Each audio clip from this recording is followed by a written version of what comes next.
Like many of us, I've been stuck on the ground for nearly 2 years. This week, I'm doing some flying.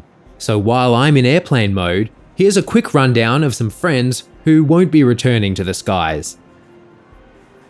The Airbus A380 first flew in 2005, entering service in October 2007 with Singapore Airlines. Unfortunately, the giant never attained the popularity of its closest rival in its heyday, the Boeing 747. Even before the pandemic, times were turbulent.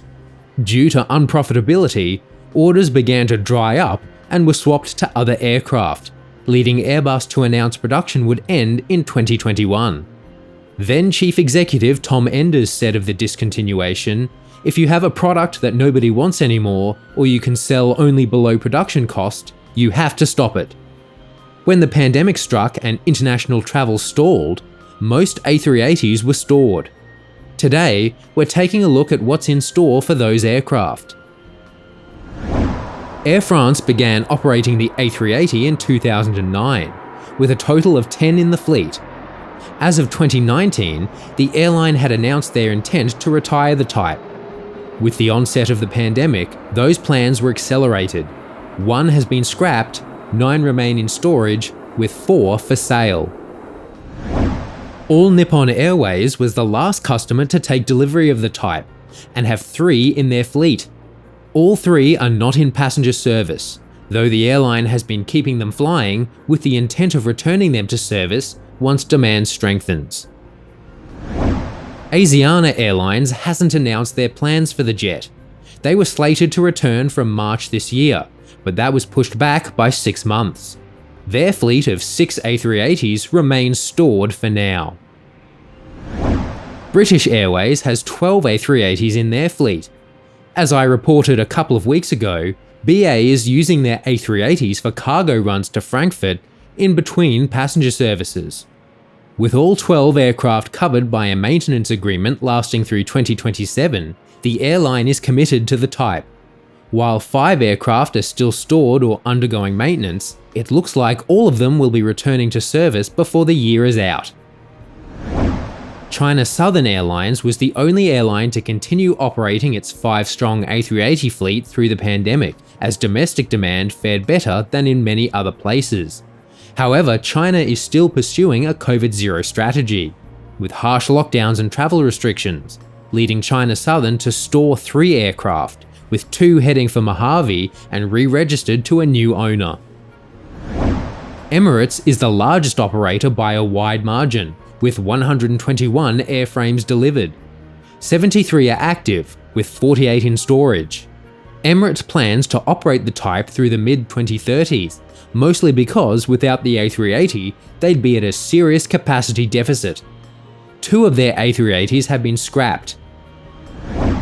Etihad Airways' fleet of 10 A380s have all been grounded since the onset of the pandemic. Etihad's CEO hasn't ruled out a return, but it seems increasingly unlikely that load factors will strengthen to the point of it being an economically sound choice. Highfly had hoped that the wet lease market for second-hand A380s would be strong. Even before the pandemic, that had failed to pan out, and the aircraft was retired and stored. Korean Air's 10 A380s were grounded after the onset of the pandemic, except for 1 lone aircraft, which began flying again in the second half of 2020. With the February approval of the Korean Air Asiana merger, the new fleet will have 16 planes, the second largest fleet of the type. Lufthansa has confirmed that their 14 A380s won't be returning to service, with the last repatriation service operating in September 2021. Malaysia Airlines' 6-strong A380 fleet is currently stored in Kuala Lumpur. It's unlikely they'll return to service with the airline, having been listed for sale on LinkedIn last year. Qantas operated 12 A380s before the pandemic grounded the entire fleet, sent for storage in California.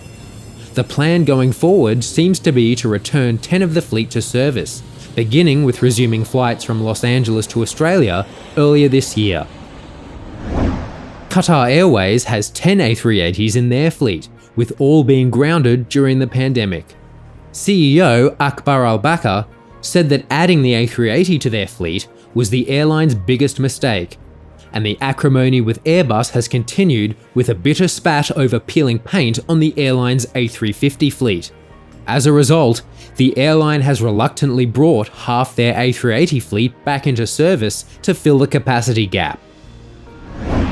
Singapore Airlines was the launch customer of the A380, and with a fleet topping out at 24, were the second largest operator.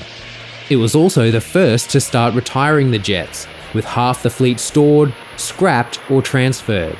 Of the remaining 12, 8 of the fleet are currently active, with the other 4 in storage in Alice Springs and at Singapore's Changi Airport. Thai Airways is the final operator on the list, with a fleet of 6 aircraft. All are currently stored in Thailand. In February 2021, it was reported that the airline would retire the entire fleet.